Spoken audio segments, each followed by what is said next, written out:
Hey guys, welcome to the System Breakdown with Charles Oliveira. I'm very excited to present this. He's a really good case study for when you talk about systems within fighting. Of course, we're going to cover techniques, but really our focus is on the systems that he employs. And he's a really interesting case study because here's a guy who is a very high-level jiu-jitsu guy. He's a third-degree black belt in jiu-jitsu. Obviously, we know where he wants to fight. And so what we're going to talk about is the systems that he employs that put him in the position where he wants to be. And it's really interesting because over the years, he went from a guy who knew just enough boxing to get by, but really was focused on the ground game, and that cost him some problems. There were some early fights with guys like Anthony Pettis where he'd catch shots to the body and it would drop him because he hadn't really fleshed out his game. And as the progression of his career went on, what you see is a guy who created systems that put his opponents in a position where you're darned if you do, you're darned if you don't. And it put him in a position where it was much easier for him to achieve his goals and deny his opponent the opportunity for them to achieve theirs. And that's what we're looking for out of this. So that being said, stay tuned and let's get right to the breakdown of Charles Oliveira. Okay guys, so let's talk about some general tactics that he's going to use. From the striking position, there's a couple things I want you to be aware of when you look at a guy like him. His goal is the ground, right? So we have to take into consideration everything he does is focused on putting him where he wants to be, where he's strongest. And so what he really wants out of his striking is to catch kicks or to drive them back or pull them in to create takedown opportunities. Those are his two major objectives when he's striking. So let's talk about how he achieves that. So the first thing I want to talk about is catching kicks. Generally speaking, when he comes out, he uses this high guard here. As his career has gone on, he's gotten a little bit better with some head movement and stuff like that. He was very rigid early on. And although he's still somewhat susceptible to things like body kicks and stuff like that, he's less so now because he's better at setting them up for the catching the kicks, which is what he wants. He creates an opening and an opportunity for them to kick because what he wants is kicking, right? If a guy is not good at kicking, if they're not good on the ground and they're throwing a lot of reckless kicks, it's a lot of opportunities for him to be better on the ground. So what he wants is an opportunity to catch things coming at him. So he's going to stay just outside of range of punching so that the guys that he's fighting are going to throw more kicks. That's what he wants. That is his primary objective from striking, along with creating pressure and alleviating pressure. We'll talk about that in a bit. But what he's going to do is, as he comes in, he's going to stay just outside of range, and he's going to try to either overhook or like what he did to Tony Ferguson, where he's going to kind of lift it up and drive it back. These are the things that he's looking for, okay? If he can force them into a kicking game, he is way more likely to be successful because he is way more likely to be able to get a takedown from a caught kick. However, he's got to acknowledge punching is going to be a real concern of his. So as the guys start to pressure in, he's going to be able to walk them down. He's got decent punching. It's for that level, he's not what I would call a high-level striker, okay? But his punching is enough to kind of keep them at bay so they're not just going to pick him apart with punching. But like I said, his primary goal is to either drive them back or pull or lure them in. I do want to mention two things that he'll throw successfully a lot. One is the outside leg kick that he throws from real far out. Then he comes to his reset point. He mostly throws this because he's far enough out and the leg is there, so why not take it? The other thing that you'll see him do is as guys start to pressure forward and they start throwing a lot of bombs, he'll throw this counter hook and he'll use this to get a plum clinch and throw knees. He's very good at that. But the majority of what you're going to see out of him for striking is, he's got a decent jab, he's got a decent, counter cross and stuff like that. But like I said, he's going to try to stay at a range where it's a kicking game. Now, in the next part, we're going to talk about what he does where he's going to try to drive them back to create takedown opportunities or lure them in to create takedown opportunities because that is a huge part of really what his game is about. The catching kicks thing is just a thing that he does while he's trying to set that up. But really, that's the name of the game. So stay tuned, and we'll talk about that in part 2. Okay, guys, so let's talk about the idea of driving them back and luring them in. Once again, the ultimate goal for him is takedowns.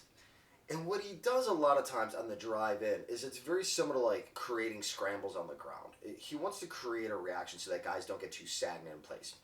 And so he's going to do a couple things. One of it is he's going to use a lot of techniques that are generally considered a little bit riskier, like a lot of kicking techniques, because he's a guy who's free to kick. Because when you have a very strong ground game, you are much more free to kick. I talked about this in like Anderson Silva. He's a really good example of a guy who his bottom game was so strong, he didn't care if he got taken down. Same thing with Charles Oliveira. He wants to throw a lot of kicks because they're high risk, high reward. But more importantly, yes, would he like to get a kick knockout? Of course. But that's not really his objective. His real objective is to drive them back and push the paces that they are pushed back. He's going to use a lot of lateral techniques for this. Now, you will see him do things like throwing the spinning hook kick. You'll see him throwing things like he'll throw the high roundhouse kick and stuff like that. But mostly what he's throwing is you'll see him lift this knee, and we'll talk about some of the objectives with that. But you'll also see him mostly going for, right here, front kicks and going for flying front kicks. Pow! Those are his primary attacks in there, and he's using it to get them to do this. Because what he does is that once they start backing up, guys will start running away. And what you'll see is this reaction where they'll start to move away like this, and he's very good at now ping-ponging them back and forth into a dangerous zone. So as they start to run and circle, which the common tendency is to go to the weak side, he knows this. So what does he do? As soon as he throws his kick here, as they start backing away, he comes in here and he throws a left hook because he wants to pull them back. And as they start coming this way, he drops that leg kick. And what he does is he starts bringing them back to a spot where now they're back up against the cage and they can no longer run. If they try to run, he's more than happy to oblige them with a strike on this side, okay? But what he wants is now that they get pinned down, now he's free to do what he wants, and that's going to be the body lock. He's going to come in here, he's going to get a hold, and whether he gets on the front or the back, he always does the same thing. He's just going to grab whatever he can. A lot of times he'll get an underhook, but mostly he's trying to get this body lock, and he's going to lift them up with his hips, and then he's just going to drop them over.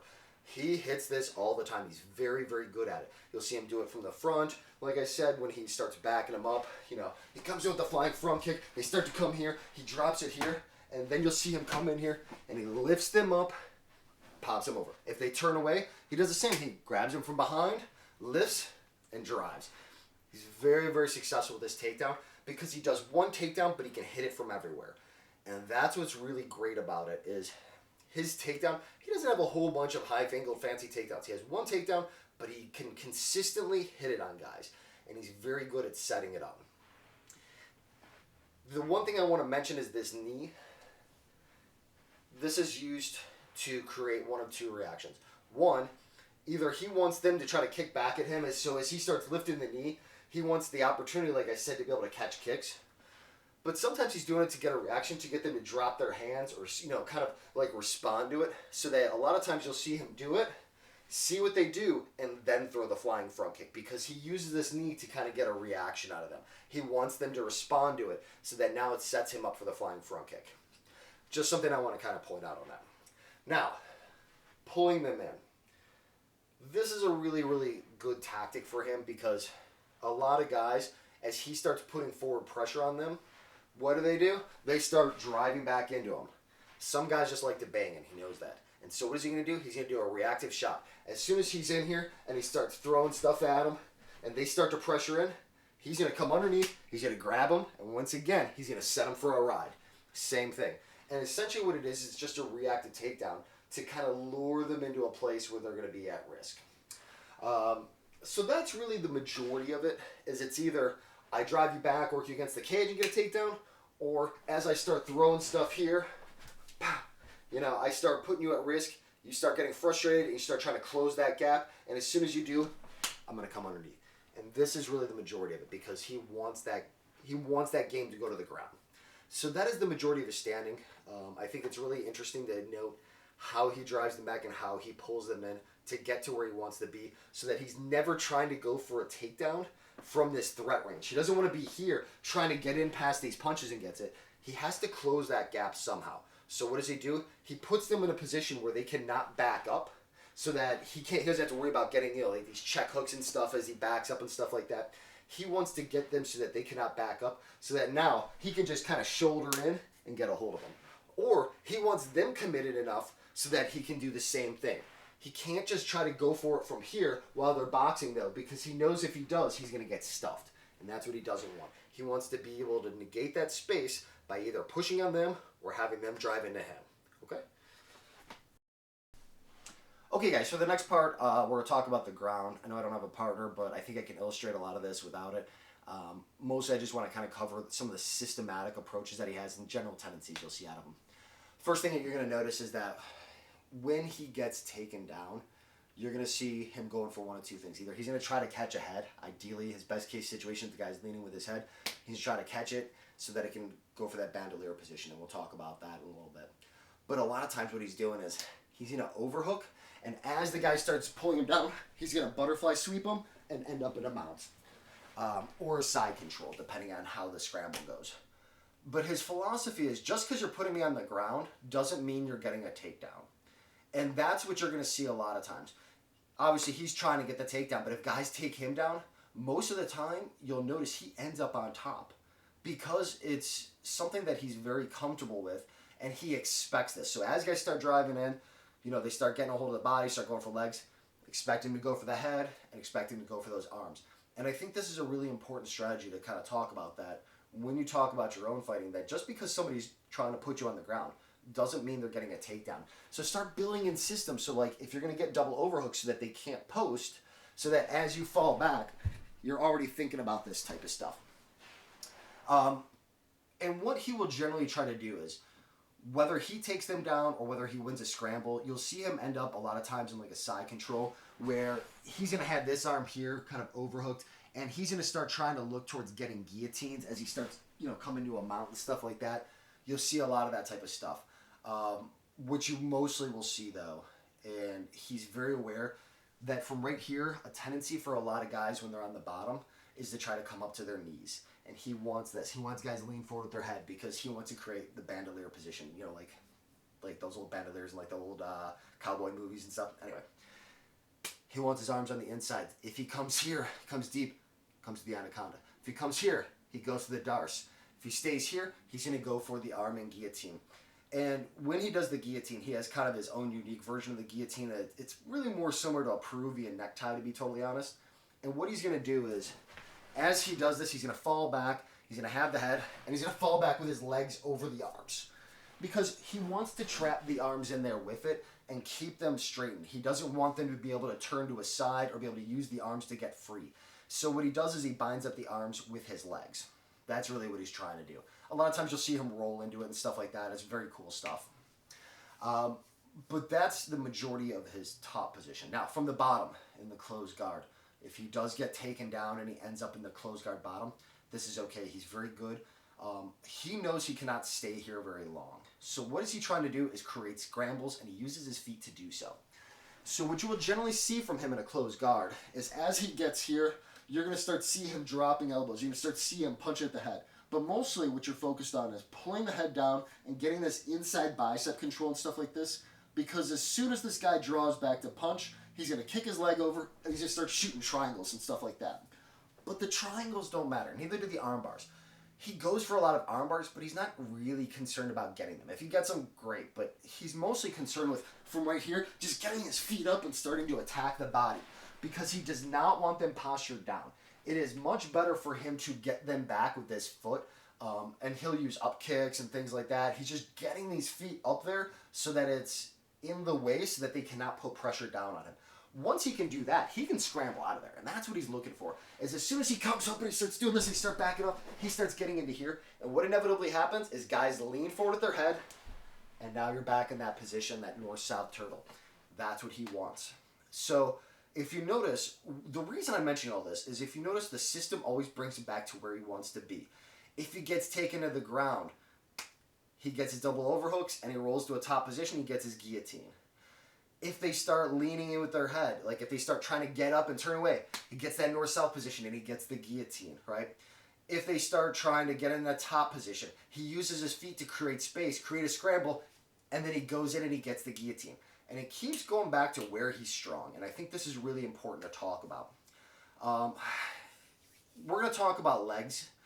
I don't want to spend a ton of time on it, but I do want to kind of touch a little bit on it. He's got some things that he does really, really well from there.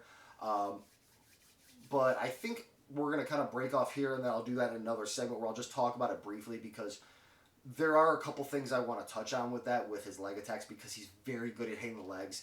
Those of you who have rolled no-gi knows that legs are really, really a big part of that game. And we talk about like MMA and stuff like that. It gives him a lot of advantages, and I want to talk about why it's so important for a guy like him to use those leg locks and be good at that. Okay? So stay tuned. Okay, guys, I just want to touch base on a couple of other key things that he does from the ground. First of all, is one of the things I didn't mention in the last segment was that if they try to stand up, one of the things that you'll see him do a lot, and this is important when somebody's standing over you, is to have good tactics.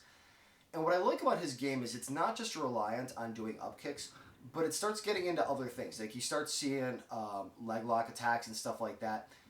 And I want to kind of touch base on this because it's an important strategy for dealing with somebody who is standing over you. And I think that when somebody is standing over you, instead of just being like doing up kicks and kind of hoping they don't press in, having a good leg lock series and good entries into that is very important. Some of this is going to be hard to show. I'm not going to go into a ton of detail. I mostly want to talk about the systems so that you guys can understand. If you want to look up more research on how this is executed, there's tons of videos on it. So I'm not going to necessarily do breakdowns on each of these positions. One of the things that I want to talk about is a lot of times what you'll see is he's going to do what's called a leg reap, where the leg's going to come inside, around the outside of the leg, and he's going to start pulling this down to pull the knee across and start trying to hit these leg attacks.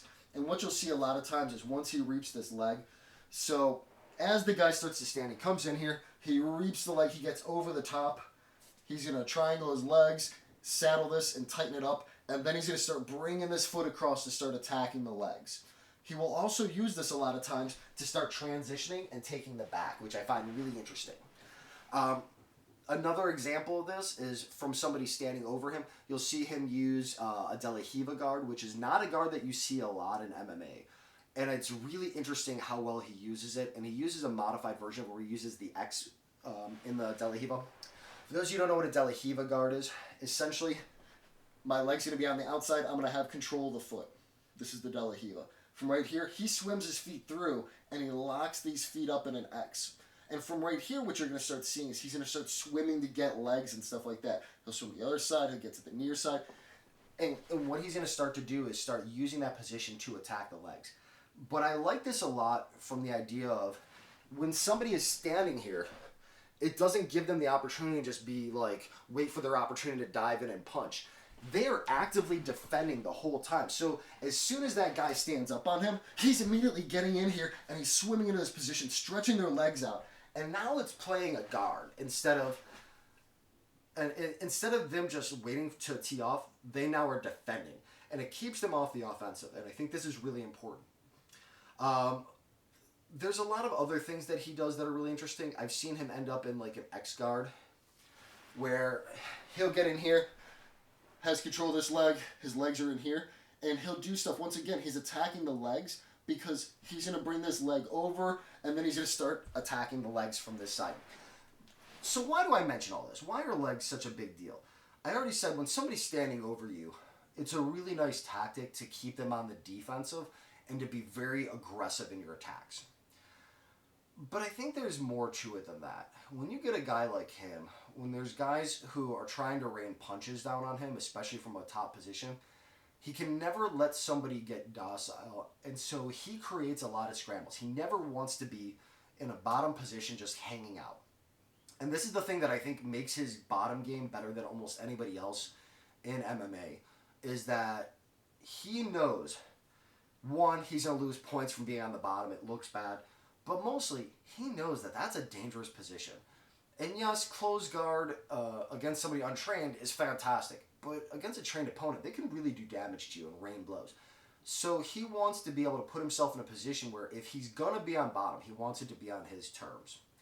And leg locks allows him to do that. If he can create a scramble and then use that scramble to start, like I said, getting in here and attacking a leg here, what this allows him to do is now be in a position, and he does this as well from like 50-50 and stuff like that, where, you know, he'll start coming in here, and as the guy starts standing, he swims in here, and he's bringing it down to the ground, right?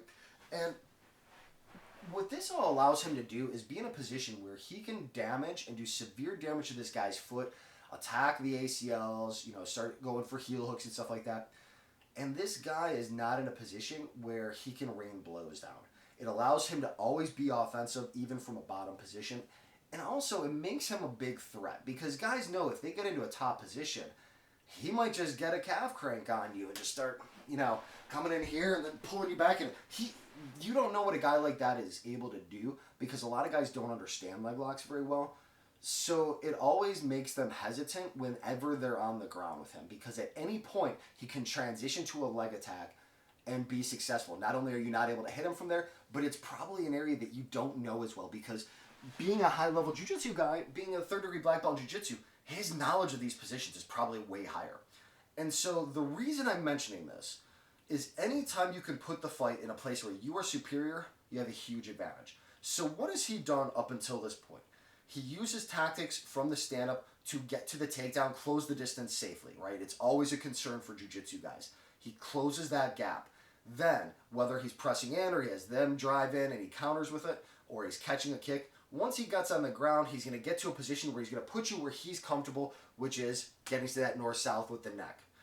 If that doesn't happen, he creates scrambles and he threatens leg attacks so that he's always in a dominant position no matter where he's at. No matter where the fight takes place, he's in charge. And I think this is the important thing about Charles Oliveira, that when you start talking about building your own system, that this is what you should be looking for. How do I put this game where I'm always very knowledgeable and they probably don't know as much as me? And if you can do that, it's very easy to be successful in martial arts. Anyway, thanks for watching, guys. I hope you enjoyed this. Please throw comments below if you want to see more of these, or if there's questions about his game, or there's things you want to see. All right, thanks.